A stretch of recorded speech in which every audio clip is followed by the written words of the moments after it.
Mark chapter 7. The Pharisees and some of the teachers of the law who had come from Jerusalem gathered around Jesus, and saw some of his disciples eating food with hands that were defiled, that is, unwashed. The Pharisees and all the Jews do not eat unless they give their hands a ceremonial washing, holding to the tradition of the elders. When they come from the marketplace, they do not eat unless they wash, and they observe many other traditions, such as the washing of cups, pitchers, and kettles.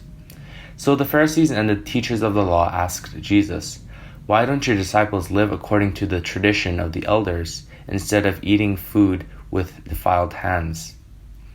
He replied, "Isaiah was right when he prophesied about you hypocrites, as it is written, 'These people honor me with their lips, but their hearts are far from me. They worship me in vain. Their teachings are merely human rules. You have let go of the commands of God and are holding on to human traditions." And he continued, "You have a fine way of setting aside the commands of God in order to observe your own traditions. For Moses said, 'Honor your father and mother,' and anyone who curses their father or mother is to be put to death.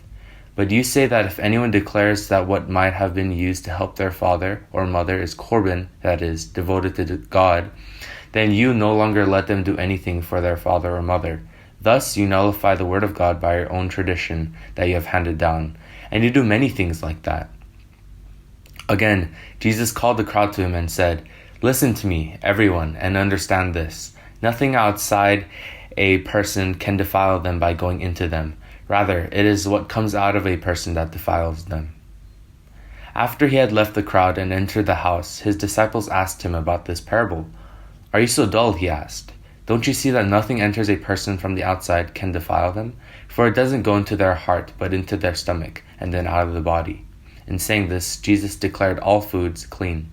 He went on, "What comes out of a person is what defiles them. For it is from within, out of a person's heart, that evil thoughts come: sexual immorality, theft, murder, adultery, greed, malice, deceit, lewdness, envy, slander, arrogance, and folly. All these evils come from inside and defile a person." Jesus left that place and went to the vicinity of Tyre. He entered a house and did not want anyone to know it, yet he could not keep his presence secret. In fact, as soon as she heard about him, a woman whose little daughter was possessed by an impure spirit came and fell at his feet. The woman was a Greek, born in Syrian Phoenicia. She begged Jesus to drive the demon out of her daughter. "First, let the children eat all they want," he told her, "for it is not right to take the children's bread and toss it to the dogs." "Lord," she replied, "even the dogs under the table eat the children's crumbs." Then he told her, "For such a reply, you may go. The demon has left your daughter." She went home and found her child lying on the bed, and the demon gone. Then Jesus left the vicinity of Tyre and went through Sidon, down to the Sea of Galilee and into the region of Decapolis. There some people brought to him a man who was deaf and could hardly talk, and they begged Jesus to place his hand on him. After he took him aside, away from the crowd, Jesus put his fingers into the man's ears. Then he spit and touched the man's tongue.